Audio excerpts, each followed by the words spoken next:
Bonjour à tous et bienvenue dans cette Breaking News MAM. Du rififi à la RATP. En effet, la CGT dépose un préavis de grève du lundi 5 février jusqu'au lundi 9 septembre. Les mecs bossent 32 heures par semaine, ils sont bien payés, en tout cas en ce qui concerne les cheminots. Non, c'est pas assez encore. Donc, faire des journées noires en Ile-de-France, désolé mes petits parisiens, dans les transports en commun. La CGT de la RATP a déposé un préavis de grève à partir du 5 février pour une durée de 7 mois, a appris BFM Paris-Île-de-France.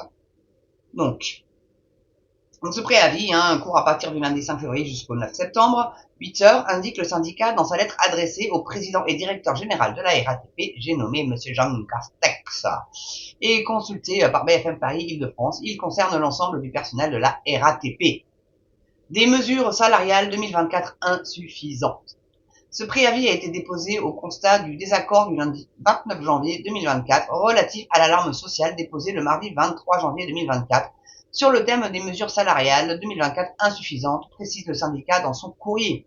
La CGT appelle ces différentes revendications, notamment le déplafonnement des échelons, la réévaluation de l'élargissement de la plage horaire de l'allocation complémentaire de déplacement, l'ouverture des négociations sur la réduction du temps de travail sur la base de 32 heures, ainsi que l'intégration de la prime emploi dans le statuaire. T'as les mecs qui bossent 32 heures par semaine, ils veulent que ça réduise, mais il faut pas qu'ils fassent paysans, les gens. Ni boulanger, ni ces métiers-là. Non, ils pètent un plomb. Et ils sont super bien payés, moi je vous le dis. Ils sont super bien payés, ces salauds-là. Ils font chier, et alors qu'ils sont bien payés. Je les aime pas, ces gens-là. Je vous le dis, je les aime pas. Enfin, en pleine période olympique, ce préavis tombe sur la période des Jeux Olympiques de Paris, moins d'une semaine après les confidences d'Anne Hidalgo. Dans l'émission Télématin, le maire de Paris avait estimé qu'il y avait du mieux, mais qu'il fallait continuer à travailler pour proposer aux usagers de meilleures conditions de déplacement pendant la période olympique. Ah, ils commencent à voir les miquettes, et surtout que les paysans.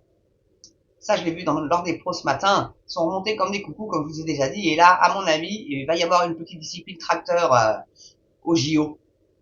S'ils n'ont pas gain de cause là, ça risque de vraiment monter. Les JO, ça va être une véritable catastrophe. Mais j'ai déjà fait plusieurs vidéos là-dessus. Allez les voir et soyez curieux un petit peu. Ils veulent aussi avoir, vous savez, les hélicoptères, là, ces petits drones hélicoptères. C'est assez bizarre. Allez voir la vidéo, elle est très intéressante. Ils ont aussi fait travailler des SDF sur les chantiers de construction. Voilà, des SDF. Mais oui, vous l'avez bien entendu. En tout cas, c'était ma breaking news du jour.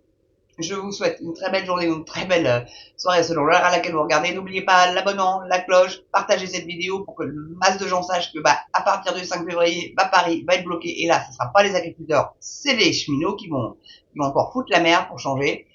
Ils veulent travailler moins de 32 heures par semaine.